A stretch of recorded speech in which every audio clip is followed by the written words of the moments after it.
Because one of the biggest issues I have with people here in the West specifically is how they can deny October 7th when it was literally live streamed by Hamas themselves using their own phones and phones from their victims. They were sending their victims' families videos. They started to attack Chuck Schumer and Bernie Sanders, and calling them genocide, enablers. And I mean, those, just because they are Jews, right? I mean, there's no other Jews thing. talking against Israel. Yes, they are far Bernie less Jews. Sanders has been so vocal against Israel. Hello, hello, hello to all you Fizzy people, you Fizzy boys and girls. Today, me, Fizzy Bubalah, is going to talk with my beautiful girlfriend, Alex, who lives in Portugal. We are going to talk about the state of anti-Semitism around the world and advocacy for Israel. So let's take a look. Did you hear that representatives of Catalonia are not want to break off with Israel? Yeah, they're no longer, Barcelona is no longer sister town or city to Tel Aviv and shit. With these kind of sisters. Thank you, Catalonia. We were in your corner. Yeah, exactly. You just fucked up. I was advocating for Catalonia to be free. Listen, we have to talk about this. We can't do the song now. You can do the song. But I'll tell you why when we're talking about this, because it's going to be better if it's not scripted. I think you should do the song. The Free Catalonia song? Yes, for reasons that I will explain. Okay, so how do you want to do this? Start how we talked about, like... Oh, I started like... Okay. And we're already talking, so I feel like... Okay, we're already talking. Like we can start from talking about my new nails, so it's good. And your beautiful, beautiful bracelet that I love so much that you're holding. And I like playing with it, like with my fingers like that, because it's soothing as fuck. It's lepidolite, and it's a stim toy, so of course it's soothing. I have to get you another one. Whatever you say, I'm just enjoying it. You know everything about the reasons don't matter. As long as it's helping you, the reasons do not matter. Exactly. I just love it so much, and I love the color as well. I love the purple colors. That's so beautiful. Yeah. Purple is like, I think I'm always debated what's my favorite color, and I think it's either blue or purple. Thank you. Yes, same. Well, technically for me, it's not just blue, it's teal. Teal. I can understand why. I can see why. Yeah. That's why I love your t-shirt. My t-shirt? Not that t-shirt. Oh, not that t-shirt. Your teal t-shirt. My teal t-shirt. Yes. Yep. I have a beautiful teal t-shirt. I have a very good style. I have a beautiful t-shirt of yours right here. Oh yeah, I know you do. Which is also one of my favorites. I kind of feel bad for taking that one because it's one of my favorites. No, it's okay. It's good that it stays with you. I like it that it stays with you. It is. I'm sniffing it all the time. I'm literally going to have to buy your perfume so it doesn't fade. There you go. That's my perfume. If everybody wants to have my smell. Yes. It's really good. And I can also attest that it works for women as well, because I wore it. Mm-hmm. And was it good? What are you talking about? Of course it was good. But again, we're not a sponsor. Not a sponsor. I'm just saying. No, not sponsored. Not sponsored. Not sponsored. Just a good smell. I just very randomly, for no reason whatsoever, became my favorite perfume ever. Who knows why? For some reason. Yeah, so we were talking about sister towns, sister cities. That sounds like a very bad high school band, Sister Cities. Ah, look, we're the Sister Cities. My name is Barcelona. My name is Tel Aviv. Oh no, we don't like each other anymore because of Gaza. Oh, Gaza is such a bitch. No, we're fighting now. We're fighting. Oh my God, it's so ridiculous. The lengths to which people will go, which, by the way, they would never do this about any other conflict ever. Ever. We've never seen stuff like this. It's ridiculous. Couldn't But we? as we were, Couldn't we see that coming? Like, I didn't say it, but after October 7, I kind of like saw that we had like a minimal kind of like empathy of people saying, "Oh yeah, what Israel has been through, it's so horrible and everything." And right after that, a lot of people are started to say, that empathy is going to run out very quickly, and we saw it running out very quickly. And yep, was there ever any empathy to begin with most people? That's my question. I think it was performative empathy. I think it was always like performative, trying to show like, oh yeah, that's horrible, we get what you're going through, it's such a shame, oh so many people have died, and it's and then they were like, well yeah, but don't retaliate because it's war is hard, war is horrible on both sides, and it's bad. And I mean, guys, first of all, it's not retaliation. It's getting, one, our hostages back, and two, getting our Yeah. defenses back. Three, it's also like what would any other country would have done? I'm seriously asking.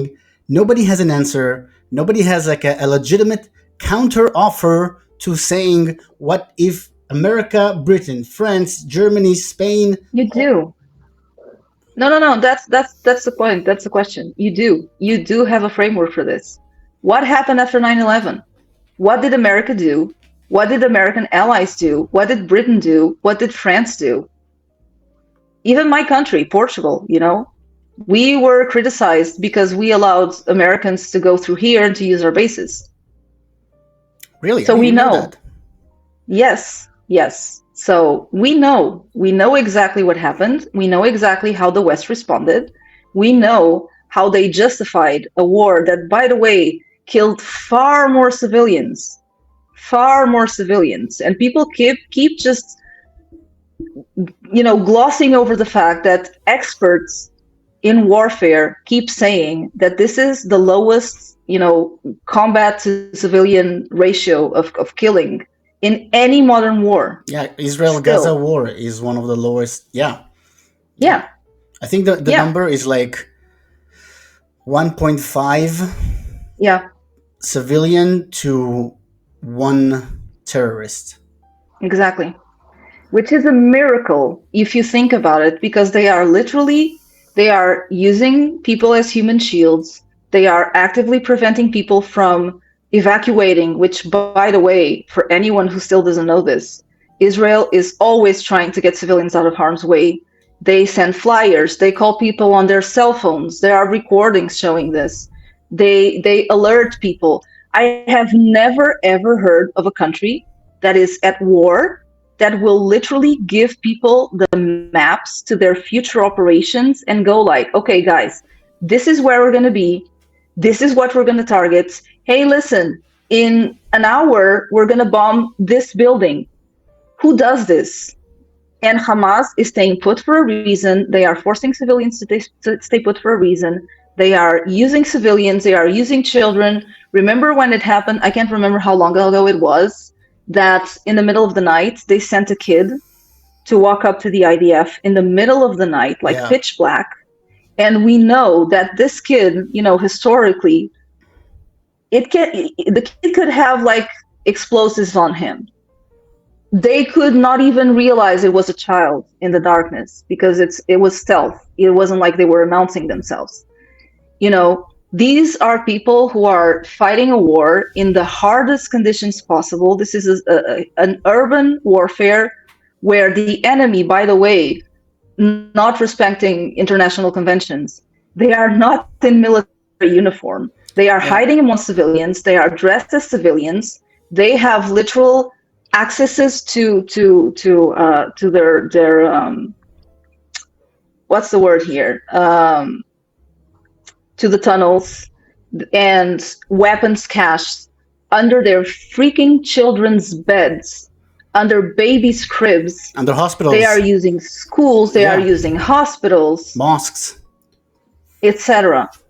It's a literal miracle how Israel is still able to keep the civilian to combat ratio that low. And it comes at a huge cost. And this is what is never discussed in the West. People never talk about this. And You never specifically, hear, and specifically yeah, the story about the little kid. I remember when, like, a few days after it happened, the soldiers spoke and they said that the kid was the reason Hamas sent that kid to the IDF was to either kill the kid by accident, because, like you said, nobody can see, in the pitch of darkness, and then they can blame yeah, Israel to for show it. like, see, they're killing children. Yeah, Exactly. Or also, either they were trying to lure the IDF into a combat zone so they can kill the Israeli soldiers, which didn't work. Didn't work in that instance. And the IDF, what did they do? They fed the children. They fed the child. They gave it food. They gave it water. yeah, And protected the child. So yeah, backfired much. I feel like it's there are really, like, but that's what's driving me so fucking insane, is that they're doing everything to try and show Israel as the monster. It doesn't yeah, work, and somehow, lo and behold, the world sees us as a monster nonetheless. Nonetheless, exactly. I'm out of my wits of understanding how it works. It's like 1 + 1 equals 50, 100. How? Somebody please explain to me, how is it not being? And again, I'm not saying it's anti-Semitism. I'm not saying it's not like a clear outline of, we just hate Jews. No, but it is a very double standard kind of way of thinking. I would disagree in a way. I believe that most people, the general public, are probably not automatically anti-Semitic, but the people who are driving the narrative, the people who are doing the propaganda, the media who are spewing it, they are anti-Semitic. They have a huge responsibility, a huge responsibility. They have no ethics whatsoever. They are not even reporting. I would even respect them a little bit more if they were reporting on both sides and showing how Israel keeps getting missiles and rockets thrown at them, everything that's happening. The other thing that I wanted to say is that this is coming to a huge cost to Israelis, because I'm so sorry, my cat is trying to get in frame. Come here, baby. Hello, it You want to is. show your face? You want to show your beautiful face? Is Yeah. it is this one, or Yep, this it's is Irish. Irish? Say hi, Hello, big leave mother, boy. leave Okay, me. baby. Stop. Okay, baby, go away. Stop showing me love in front of so many people. Listen, I told you she loves you already. Like, she keeps sniffing your t-shirt. So I'm pretty sure she's gonna steal you from me when you get here. No way, no way. Well, after seeing you with Gata, I'm not entirely sure. Well, look, again, you gotta understand, I have become a cat person just in the late 6 years, I guess. So they have Good. You grown were on me. preparing for my cats. Yeah, well, they are growing on me bit by bit. I know I'm still afraid of those just freaking swords that they have for fingers. It scares the shit out of me every time Gata comes on my, when I'm laying down in front of the TV and Gata is just coming onto my belly, and then just like, Yeah, they start like doing biscuits. God. Okay, I promise I will trim their nails before you come, but I know you're gonna fall in love with her. Please do. Please get them prepared for my arrival. I promise. Okay. Sorry, we got sidetracked here. She just won't steal the limelight. This is what she does. She's like, pay attention to me. I'm so much more interesting. But what I was saying is that this is also not reported at all. That because of the way that Israel is fighting this war, people are dying. young people are dying. Young people in the IDF. These are kids, for the most part, who are sacrificing their lives to save civilians. People have been saying for over a year and a half, Israel is carpet bombing Gaza. First of all, if Israel was carpet bombing Gaza, Gaza would have been gone in a month. There would be no more Gaza. We Yeah, wouldn't be talking about Gazan babies being killed. I mean, I'm And still hearing people saying Gaza is starving, Gaza is dead, Gaza is, and then I'm like, really? Is it? Is so? For a year and a half, Gaza is starving. For a year and a half, Gaza is all completely destroyed. I mean, is it like getting destroyed? Will get destroyed? Already destroyed? I mean, what at what phase are we right now? exactly. Also, you don't know that, but we had a protest against the war in Haifa, which is a very mixed city, you know, Israeli Jews and Arabs, and I've been there. I can attest to the horrible, horrible apartheid everywhere. horrible apartheid. What a horrible situation! Mosques everywhere, and you know, and whatever. So we had Yeah. Ayman Uda, who is one of the like a Muslim Arab constituent in the Knesset, and he said Gaza has won. I'm like, wait, what? Which is it?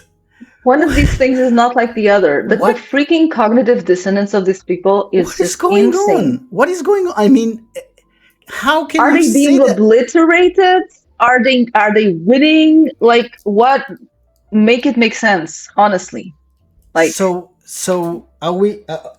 Yeah. How can a people that are starving, carpet bombed, you know, being killed for no reason, yeah, yeah, apparently for yeah. no reason, the poor Gazans didn't start the war, right? They didn't do anything, the poor Gazans. Nothing happened on October They 7th. didn't vote for Hamas. They didn't No. support him. We didn't have hordes of civilians following him in Hamas's footsteps, coming into Israel, going into the kibbutz, and massacring people. Yeah. That didn't happen. They're all super. Nobody want to talk You know, about the Gazans who came on October 7th and did the most atrocious, most disgusting things on October 7th. Nobody wants to talk about that. yeah. I'm Even the trying really hard Israelis. not to go into detail. Yeah, well, even the Israelis, and that's the thing. Everybody's like criticizing Israel. Well, where's the atrocities? Where's all the atrocities? Well, guys, that's the thing. We are not trying to show you the snuff movies, the snuff videos that Hamas took by themselves, the Gazans took themselves, because we are not sick in the freaking head. We are not sick in the freaking head. The reason why you see all of those atrocities in Gaza and people are saying, all those far leftists are saying, oh, it's the most videotaped, live streamed genocide ever. Well, that's the propaganda. That's what you're not understanding. This is why your heartstrings are being pulled, because you are seeing something that they want you to see. They want you to see that. And they are manufacturing a lot of those images, Of and they course. are using a lot of photos and footage from other conflicts, from other times. I mean, Pallywood is a thing. Yeah. But that's the thing. Which one is it? Is it the most live streamed war ever? Or is it completely closed off because Israel doesn't let journalists in there, so nobody knows what's going on? Everybody knows exactly everything that's happening. We have civilian casualty counts 5 minutes after something happens. If you have catastrophes in the West, whatever it is, it's going to take time to get a body count, to know exactly what happened, how many people died, how many people are disappeared. But in Gaza, they are freaking magical. 5 minutes after, you have a body count, you have everything. But it's not just And a body then- count. It's a body count of hundreds of thousands. Yeah. Like the story of the 500 people dead in the hospital that was attacked by Israel, wasn't attacked by jihadists, So Yeah. 5 You have minutes the later, news. yeah. You have the news saying that Israel attacked the hospital, but when we have the correction saying that actually it was a freaking rocket that Hamas shot that fell in the freaking parking lot of the hospital, and it wasn't 500 dead, it was like maybe 5.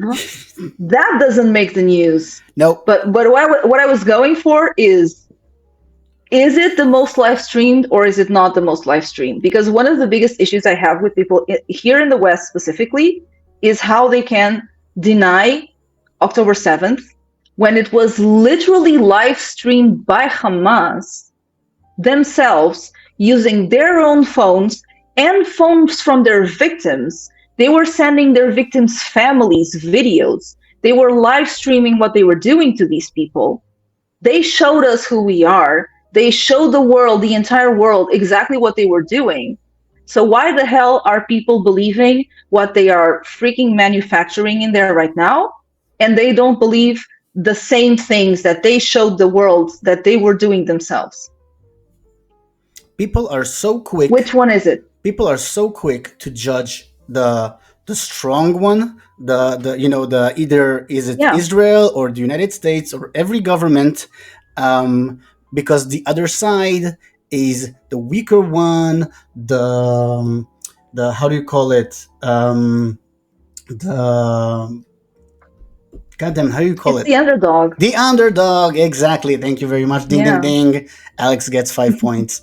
Yeah, exactly. It's the underdog. The underdog story is what dominates the industry of Hollywood for the last, 20 years, something like that.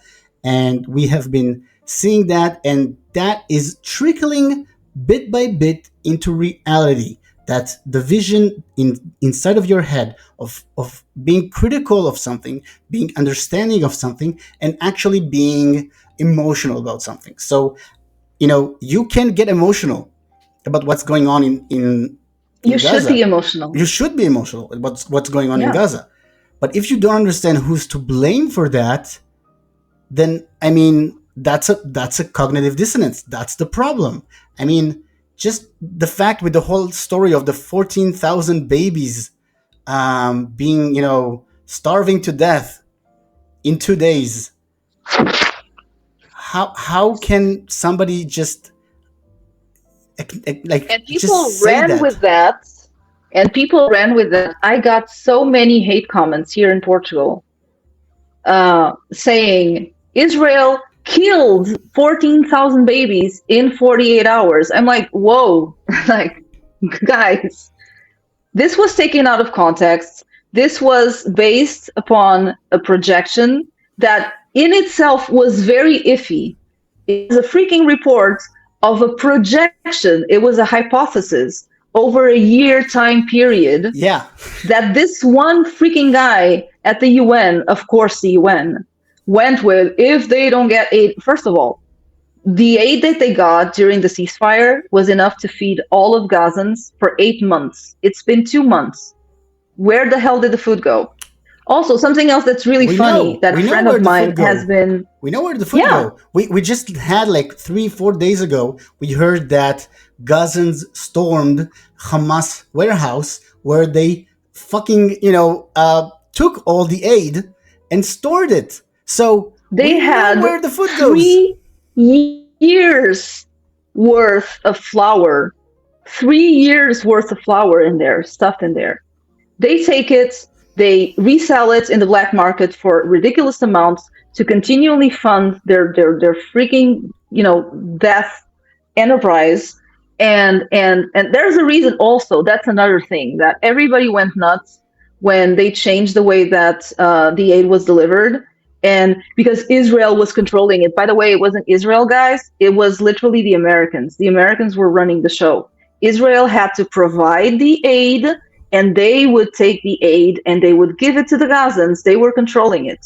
This was Trump. It wasn't Israel. And everybody lost their shit because food was actually getting to Gazans. And everybody was mad. So that's literally one of the reasons, by the way, one of the the various things that they are demanding right now, the reason why they are not accepting the Witkoff agreement is because they want the UN to go back. Yeah, they want UNRWA to go back. They want UNRWA back. Exactly. And Hamas wants UNRWA back. Hamas said specifically to Gazans, those who will those who will take aid from the Zionist enterprise, from the Zionist government, will get shot. Will get They shot people that yes. were in line to get food for their children. That's Where is what. the Western outrage at that? Nothing. The Everybody's reason why they screaming, "We are want the UN, Hamas! We are Hamas!" the reason they want UNRWA is because most of UNRWA's employees in Gaza are Hamas. This is known, this has been proven, and the reason they want them to do it is because the aid will get to them and they get to control it, they get to use it for profit, they get to withhold it from the population so they can still claim that they're dying of starvation. And by the way, a friend of mine has been looking into this. She was so curious, she just started digging and she found that there are restaurants open and operating normally in Gaza. Yeah, Imagine that. yeah. They have open restaurants that are serving food to people and they have customers to stay open. They And there's have an economy they have in the some. completely destroyed Gaza. Yeah, completely destroyed. And some of those restaurants, I saw them myself that are still open right now. Like videos from 2-3 days Yes. ago that they Their look. own Facebook pages and Instagram pages, they are showing us.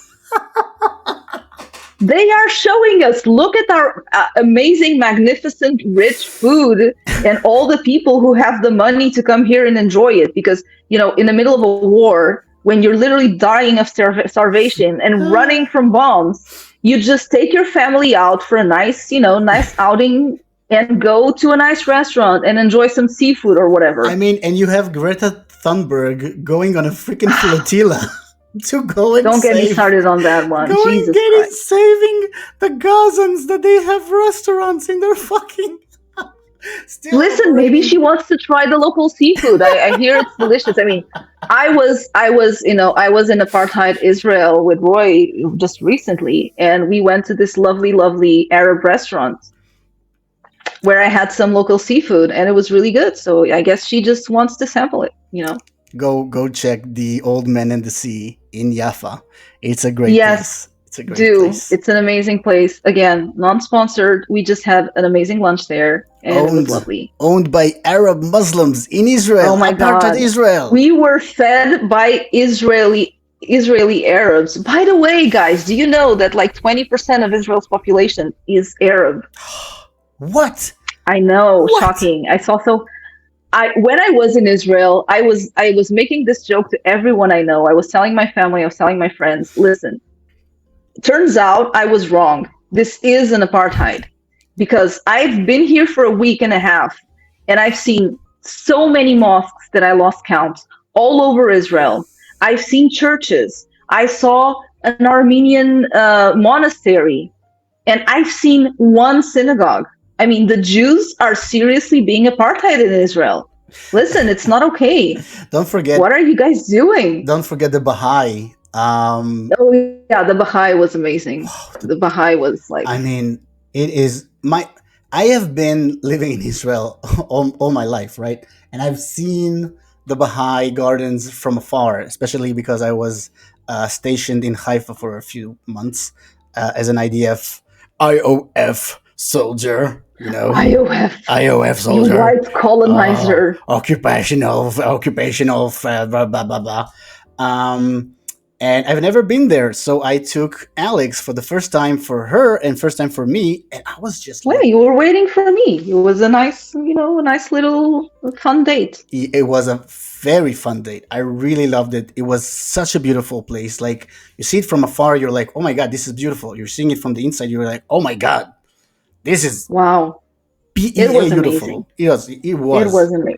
So beautiful. It had such a nice atmosphere. People were lovely, and you should tell people what you told me about the Baha'i, which I didn't know. Now I forgot. What did I say? What did I tell you about the Baha'i? About the fact that they themselves have decided that they weren't going to convert anyone in Israel out of respect.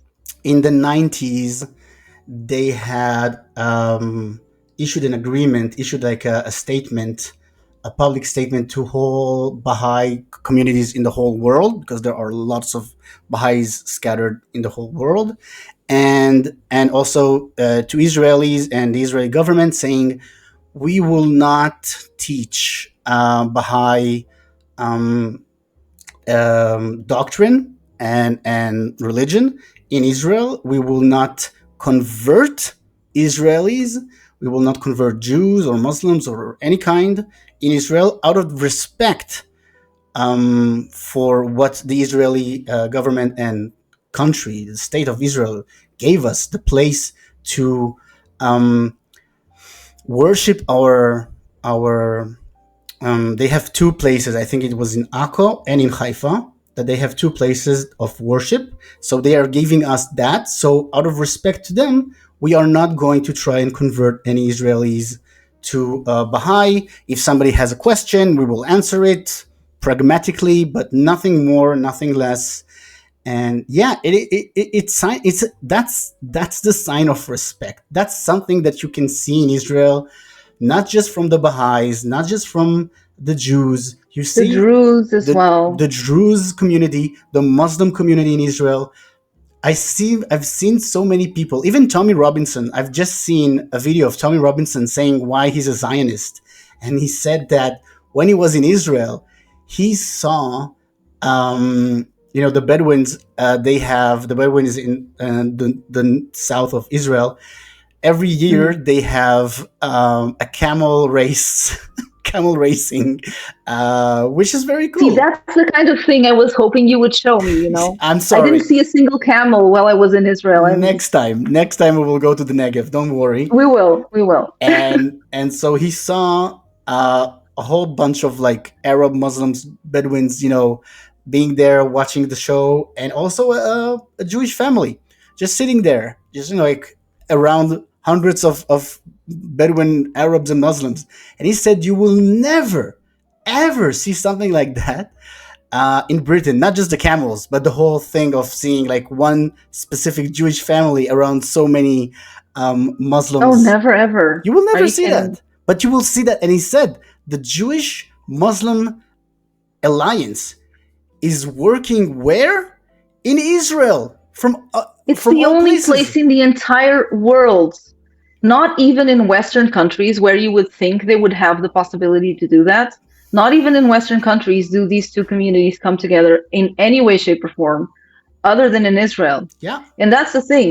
Could it be that the Baha'i decided to do this, which Israel did not ask or demand of them, because it's the only place in the Middle East that is not trying to genocide them?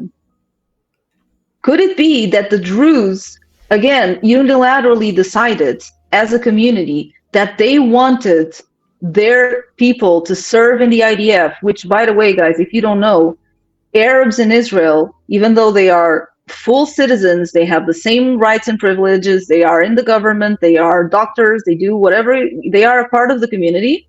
They are not forced to serve in the IDF, unlike the Jews.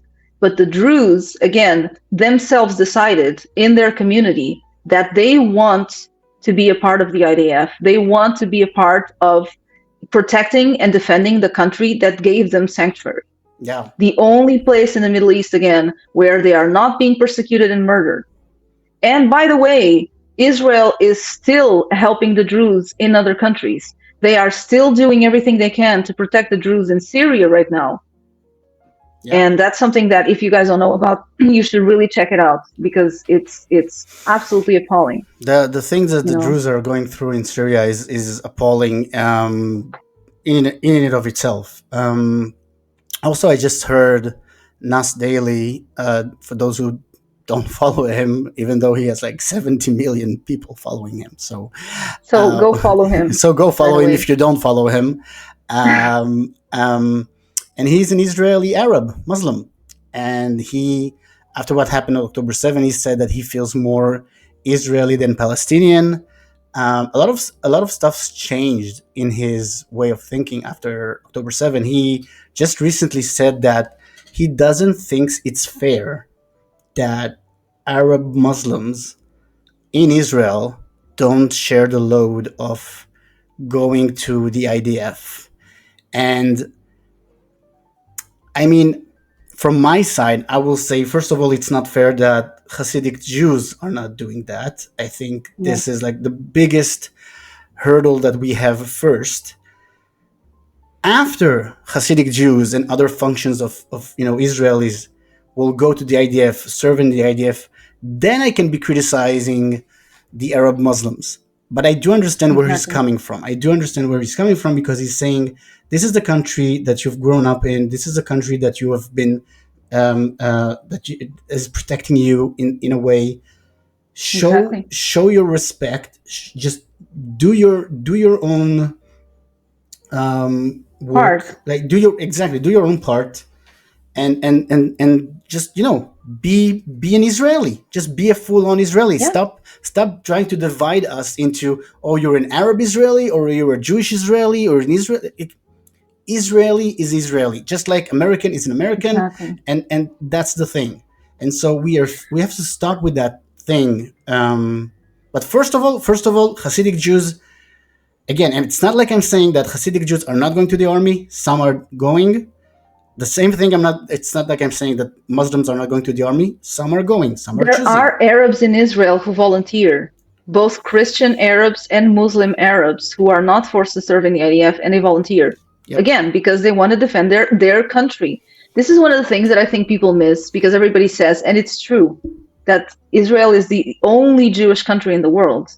But I feel like very often this makes people believe that it is a Jewish only country, and that couldn't be further from the truth.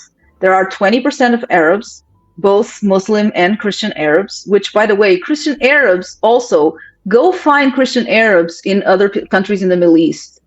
I dare Oh, you. no, no, no! They will find them. They will find them. They will find that they They'll find were. them and they will kill them Yeah, they will find them and they will either persecute them, kill them, like what's or live going in on with. dimitude. Yeah, even like countries like Egypt, like countries that's one of the things that drives me crazy. Egypt is a country where it it enjoys tourism. Like people are literally going there. They uh need tourism. they if they don't have tourism, they have nothing, right? They have nothing to export almost. So they enjoy tourism, they enjoy tourists, and they are still persecuting their Coptic minorities inside of Egypt. I mean, how can you go to a country? I will never ever go to a country where I see that kind of persecution. This is why I also, like, a lot of people are telling me, why don't you go to China? Why don't you want to go to see China? I mean, if China was a real democracy, I will go. Right now, I find it very hard for myself to go and enjoy either Russia, Hmm. China, Egypt. And I want to Yeah, go. I want to go because my family were from Egypt. I want to go. I want to see where they are from. I want to go and, yeah. and enjoy Iran. I heard that Tehran's food is great. I And would love to go to Iran. I love Iranian people. They are incredibly brave. A lot of them, by the way, this is a whole other topic in itself. For me, it's such a wonder that Iran was one of the few countries that they were Islamized, but they were never Arabized. They are still yes, Persians. They still very much have their own culture, their own language. A lot of them are still Zoroastrians, which is the original religion from the region. And that in itself is incredible. That's why I believe very strongly that the key to a completely changed Middle East is a free Iran. It's going to completely change the game. Most Iranians in diaspora stand with Israel, and they stand with Israel for good reason. They know exactly what this is. They know exactly what's happening. it's not just By the way, Iran. I just It's not just Iran. It's I think, and I'll let you finish that thought in a second, but I think yeah, that yeah, go ahead. every country that has been Islamized and Arabized, either it's Egypt, Morocco, Algeria, Lube, Lebanon, Syria, all those countries, Jordan, even all those countries, they are starting little by little, but they are starting to understand the idea of statehood, the idea of understanding that they are not part of the Ummah, they're not part of the general Yes. Ummah thing, and they are starting also to go back to the roots. I've heard people from Morocco saying, we are not Arabs, we are Berbers.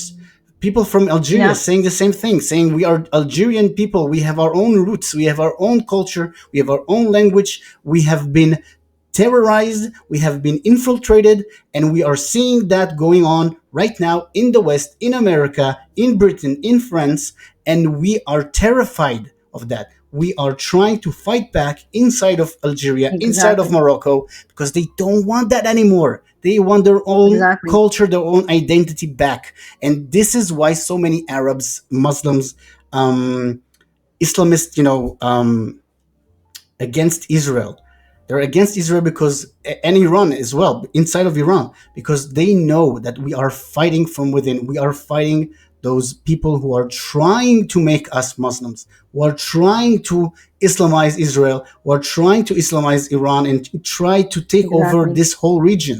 We are not going to let that happen. We are never going to You let are that happen. fighting and you are making it.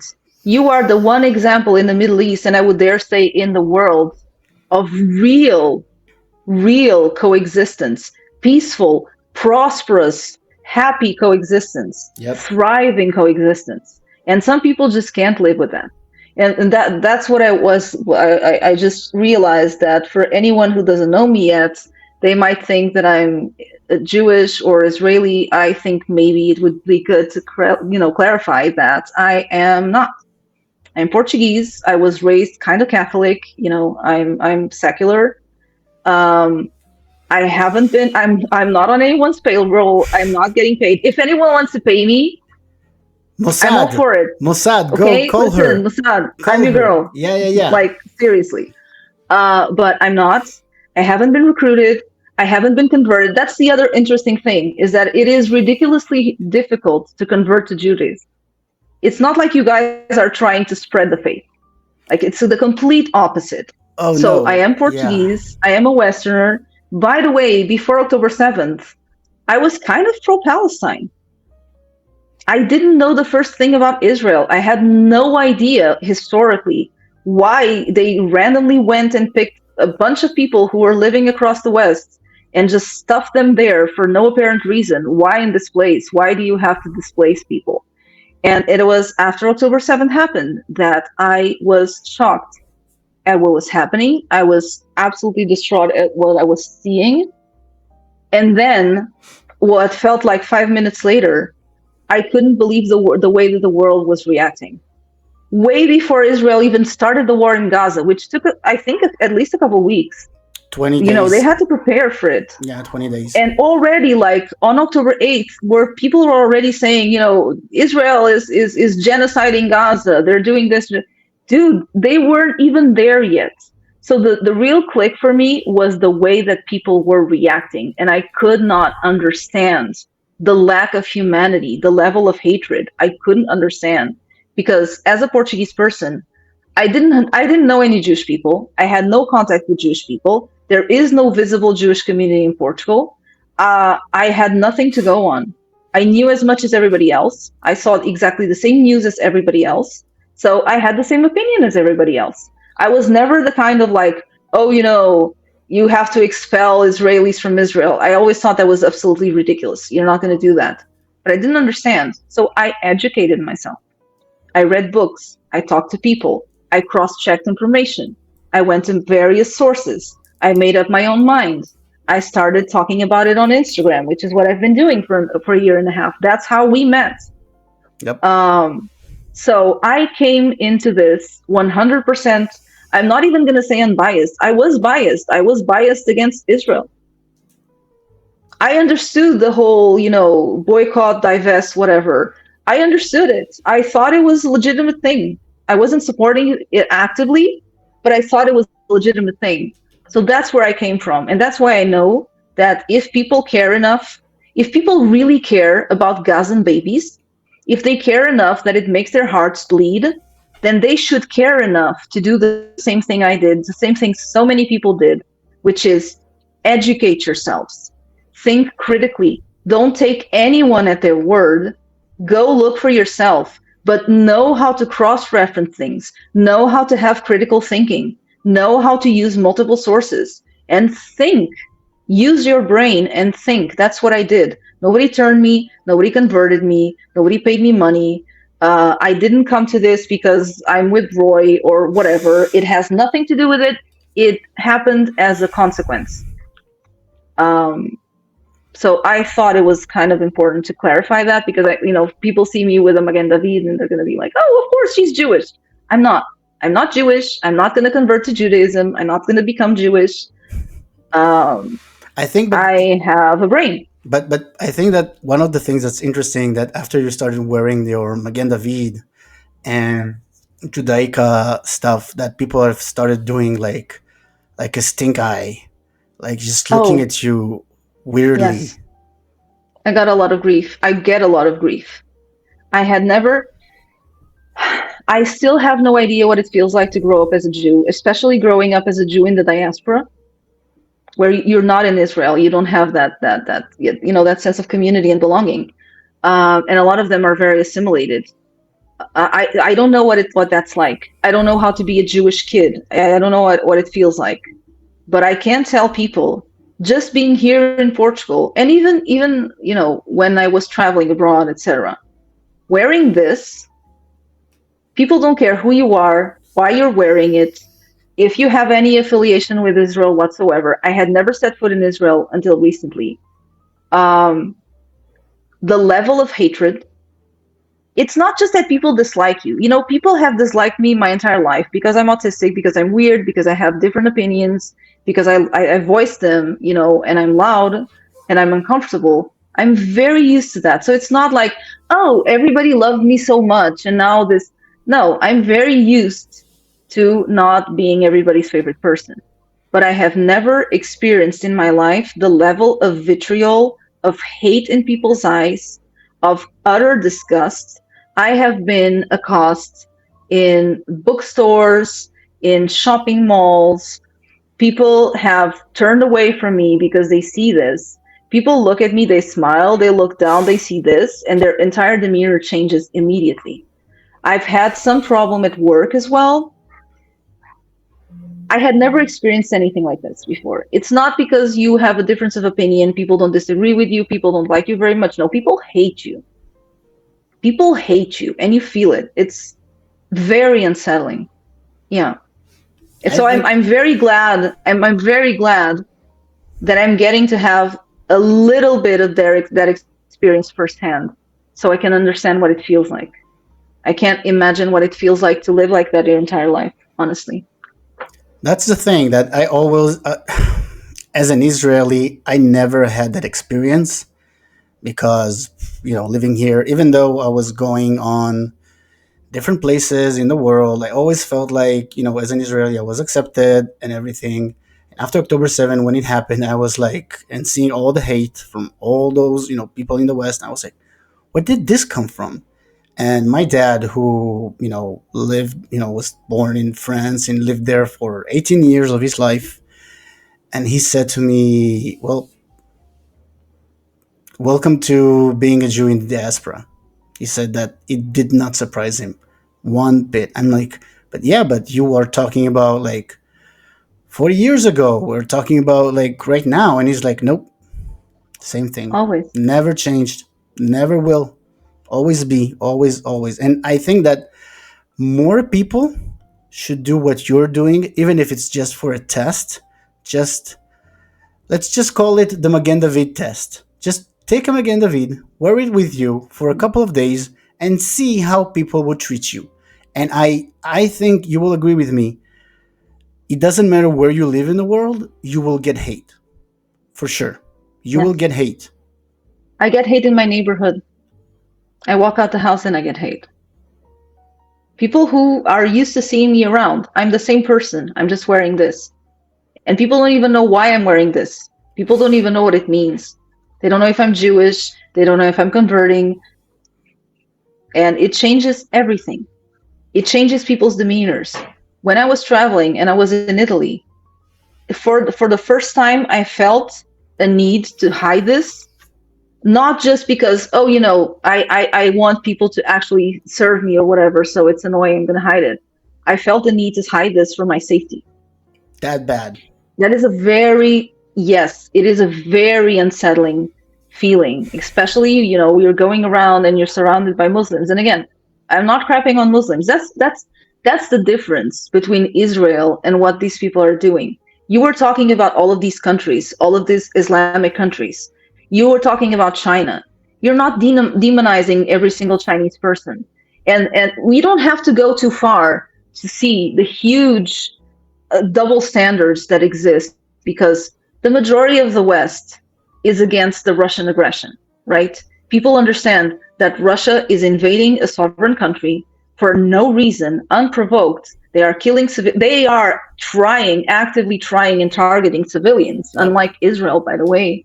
Yep. And I have never seen people anywhere or ever heard of anyone that you're Russian, we hate you, go away, go back to your country, we're going to try to kill you. I've never seen that, because people are very aware that the civilian population is one thing and the government of Russia is a completely separate thing. And not every single Russian is a Putin, brainchild. Well, And people are able to understand this. People are able to hold these different concepts at the same time, just not for Israel I still or for remember. Jews. I still remember they did have like a few outlets talking about, because of the Russia aggression against Ukraine, way back when it just started, like 3 years ago. So there were some instances of people who were denying Russian civilians to buy stuff, or to, like, either if it's in the West, or buy stuff Yeah. to inside of Russia. But they were talking about it and they were demonizing it. The same thing that they did when there were attacks against Chinese or Asian people in the West, specifically in America, after the COVID hit. Yes. And they were talking about it and they were demonizing that kind of behavior, as they should, as they should. But now, when people Exactly. are talking about, demonizing Jews and attacking Jews, then it comes, well, now it's complicated, well, because of the Gaza war, well, now it's different, well, let's see, they killed two Israeli embassy workers. Well, maybe it's justified because they were embassy workers. Well, maybe because one of them is not really Jewish, so it's okay to kill them. I mean, this whole Are the gymnastics, kids so much like gymnastics. are the kids in the London subway that were stabbed, the three Jewish children that was stabbed in the subway by a group of six grown-ass freaking men, are they leading the war in Gaza? Are they responsible for Bibi Netanyahu's I mean, it's decisions? crazy. It is insane. It is completely insane. And it's not okay. It's not acceptable. There is no way to justify it. Nope. There is simply no way to justify it. And it's really hilarious, because when I first started looking into this after October 7th, I'm not going to lie, I wasn't educated in a day. I had to read a lot. I had to research a lot. I had to cross reference things, understand which sources are reliable, which ones are not, use my brain. It took a while. But everybody always said the thing that I've heard my entire life about this conflict is that it's complicated. It Yes. is so complicated. So I was expecting it to be, part of my French, I was expecting it to be a mindfuck. It is complex. It is layered. It has a lot of different elements. It is not complicated. It is as straightforward as it comes. True. It is complex. Complex is not the same thing as complicated. Complicated is a cop out that people use when they don't care, and they care enough to condemn, they care enough to follow whatever the mainstream is spewing, but they don't actually care enough to educate themselves, because that takes time and effort. And also, it might mean that they're going to change their minds, and then people are going to hate them the way people hate me. Yep. So a lot of people are not willing to sacrifice, their comfort zone for causes that actually they have no skin in the game. So they don't really care, which is why a lot of this is completely performative. I mean, People are going off. haven't you seen how they started to attack Chuck Schumer and Bernie Sanders, and calling them genocide, enablers. And I mean, those, just because they are Jews, right? I mean, there's no other Jews thing. talking against Israel. Yes, they are far left Bernie Jews. Sanders has been so vocal against Israel. Yep. And that's the thing. I feel like, and feel free to call me out on this because it's not my place. It is not my community. It is not my place. But from the outside looking in, I feel like a lot of Jews, I thought mainly in the diaspora, but I realized that there are people like this in Israel as well, who are trying to go with the herd and say, yes, it's true, enough is enough. What we're doing in Gaza is not justified, whatever. And we've talked about this. I told you about this. I feel like those people are fawning. This is a Yes, trauma response it is. from people who have felt persecution in one way or another. They have dealt with anti-Semitism in one way or another. It's easier to happen outside of Israel because they are not as connected, and a lot of them are very assimilated.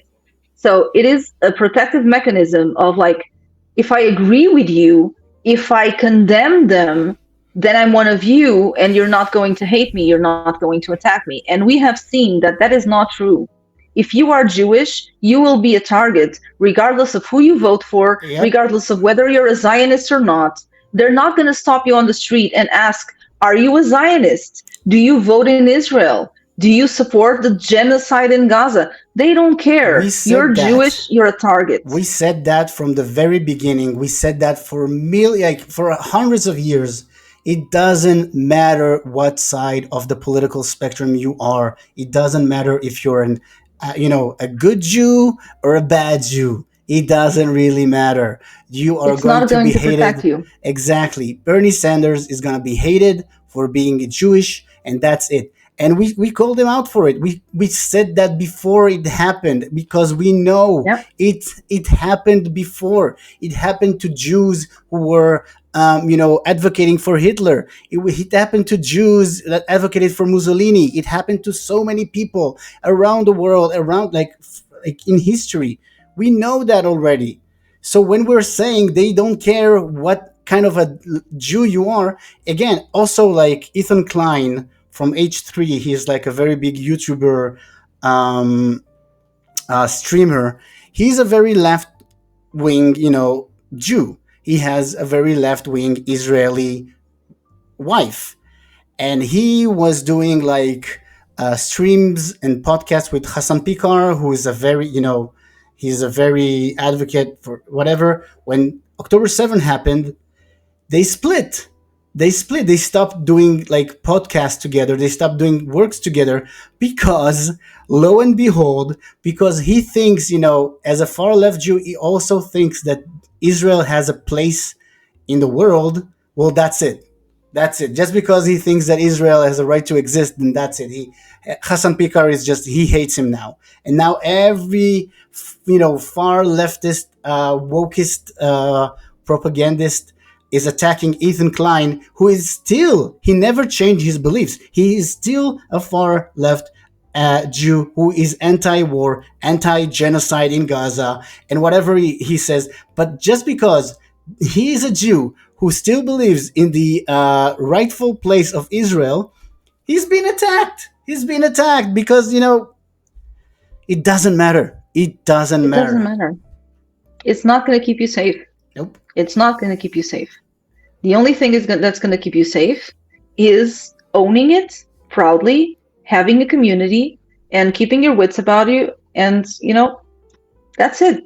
And understanding that this is the reality. And I mean, it's This is the okay. reality. It's okay. You can agree to disagree. You can have like Of course. inside of Judaism in it of itself. You can have so many disagreements on how this war is being, um, you know, approached. You can say we Yeah. should, focus on that, focus on this, do that, do this. The hostages against Hamas. How many hostages should we give, and how many Palestinian terrorists should we give back? So, you can disagree on that, but focus on the fact that it doesn't really matter whose side you're on. they will hate you nevertheless. Also, you Exactly. guys, Israeli Jews, leftist Jews in Israel or abroad, it doesn't matter. It really doesn't. It really doesn't matter. One thing that I can attest to, by the way, is what everybody says is true. Having spoken to so many people, Jews in the diaspora, Israeli Jews, Orthodox Jews, secular Jews, whatever. You have two Jews, you have three opinions or more. Like Israel is not a monolith. Jews are not a monolith. They're anything but. There is a lot of internal discussion. There is a lot of differences of opinion. People debate. That is, to my understanding, one of the biggest strengths of the Jewish people Yeah, is the openness to debate things and to not take anything at face value and to not go with the herd. There is no herd. And also, that's the thing. You don't have to give up your beliefs. You don't have to give up where you stand on the political spectrum. That's one thing that I also tell people, and also other allies, other Zionist allies, which there are not a lot of us, sadly, but I yeah, know a few, and they're wonderful.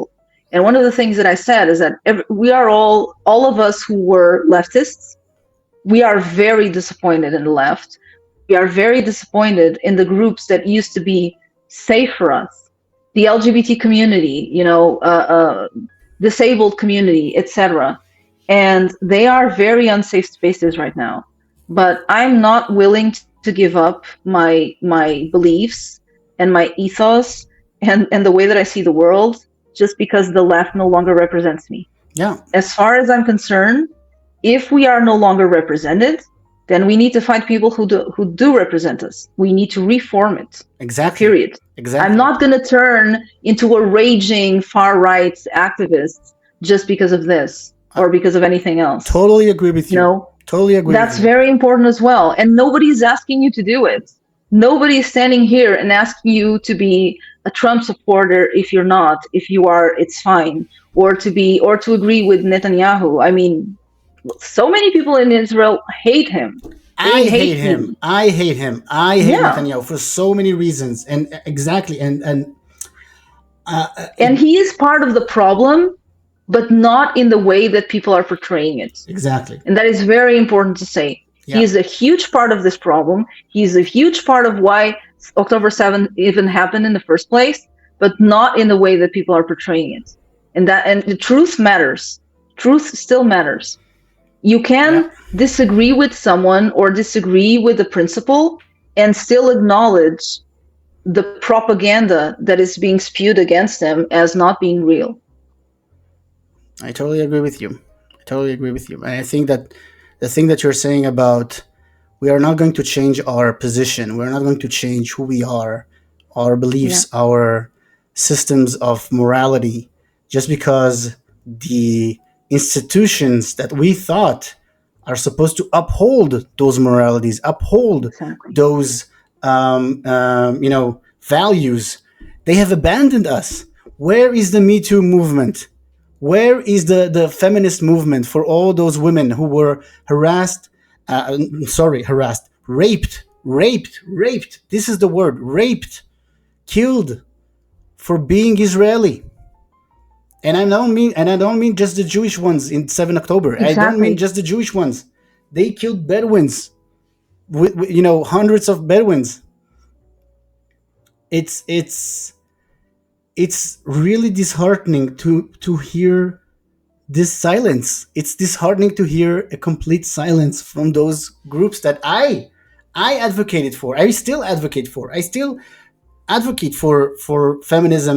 I still advocate for anti-racism in America and stuff like that, and all those you know BLM shit. Now I know that BLM was just a front.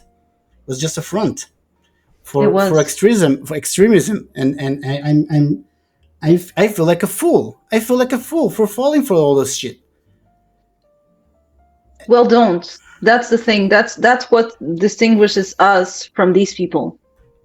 That we are able to hold multiple complex truths at the same time, Yeah, and we're still able to hold on to our values, to our morals, to the things that we care about, to the truth, even if the truth leads us to things that are not as good.